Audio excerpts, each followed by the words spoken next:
Hello all, welcome to Prashanti Pathashala. పుల్ల పుల్లగా గోంగూర పప్పు ఎలా చేసుకోవాలో ఈ వీడియోలో చూపిస్తున్నాను. చాలా ఎమ్మీగా టేస్టీగా ఉంటుంది. మనం పప్పు తక్కువ వేసుకొని ఆకుకూర ఎక్కువ వేసుకుంటే చాలా బాగుంటుంది. ఇక్కడ నేను ఎర్ర కందిపప్పు యూజ్ చేస్తున్నాను. ముందుగా మనం ఒక పెద్ద ఉల్లిపాయ, 2 టమాటోలు, 4 నుంచి 5 పచ్చిమిర్చి, కొద్దిగా పప్పు తీసుకొని రెడీ చేసుకోవాలి. గోంగూర ఆకు ఒలుచుకొని ఉంచుకోవాలి. కుక్కర్లో వేసుకొని పప్పును వాష్ చేసుకొని ఉంచుకోవాలి. వాష్ చేసుకున్న పప్పులో తగినంత వాటర్ వేసుకొని కడిగి పెట్టుకున్న గోంగూరని వేసుకోవాలి. నీట్గా పెట్టుకోవాలి. ఇక్కడ పెద్ద కట్టలు 2 తీసుకున్నాను. చిన్న కప్పు పప్పు చూసారా, చాలా బాగుంటుంది. ఒకసారి ఇలా ట్రై చేయండి. పుల్ల పుల్లగా కారంగా తినాలనుకునే వాళ్ళు ఈ విధంగా ఒకసారి ట్రై చేసి చూడండి. నీట్గా కడిగి పెట్టుకున్న గోంగూర ఆకును మొత్తం కుక్కర్లోకి ట్రాన్స్ఫర్ చేసుకోవాలి. ట్రాన్స్ఫర్ చేసుకున్న తర్వాత మనం ముందుగా కట్ చేసుకున్న ఒక పెద్ద ఉల్లిపాయ, 2 టమాటోలు, 4 నుంచి 5 పచ్చిమిర్చి వేసుకున్నాను. కట్ చేసి ఈ విధంగా 1/2 టీ స్పూన్ పసుపు వేసి కుక్కర్లో 4-5 విజిల్లు రానివ్వండి.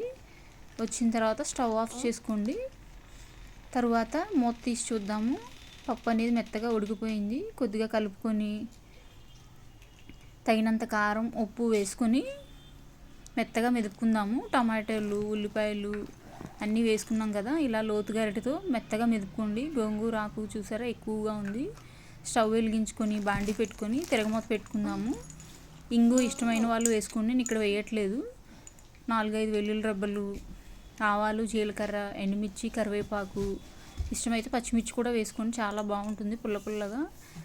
చిటికెడు మెంతులు వేసుకొని తిరగమూత పెట్టుకుంటే ఎంతో కమ్మనైన పుల్లని గోంగూర పప్పు అనేది రెడీ. మనం ఇక్కడ ఎటువంటి చింతపండు వేయవసరం లేదు. గోంగూర అనేది ఎక్కువ వేసుకోవాలి, పప్పు అనేది తక్కువ వేసుకోవాలి. ఈ కాంబినేషన్ చాలా బాగుంటుంది. ఎప్పుడు మనం రొటీన్గా ఎక్కువ పప్పు వేసుకొని చేసుకుంటాం కదా ఒక కట్టకి, అలా కాకుండా ఇలా కూడా ట్రై చేయండి. చాలా బాగుంటుంది ఈ రెసిపీ. మీకు ఎలా కుదిరిందో నాకు కామెంట్ పెట్టండి. పిల్లలు ఇష్టంగా తింటారు. మనకి అప్పడాలు కానీ, పాపడ్స్ కానీ, ఊరమిరపకాయలు కానీ కాంబినేషన్గా ఉంటే చాలా బాగుంటుంది. ఒకసారి ట్రై చేసి చూడండి. అలాగే తప్పకుండా ఒక చిన్న లైక్ అయితే ఇవ్వడం మర్చిపోకండి. చాలా బాగుంటుంది. తప్పకుండా లైక్ కొట్టి కామెంట్ పెట్టండి. నా ఛానల్ నచ్చినట్లయితే సబ్స్క్రైబ్ చేసి సపోర్ట్ చేయండి friends. Thank you for watching. Bye. Subscribe.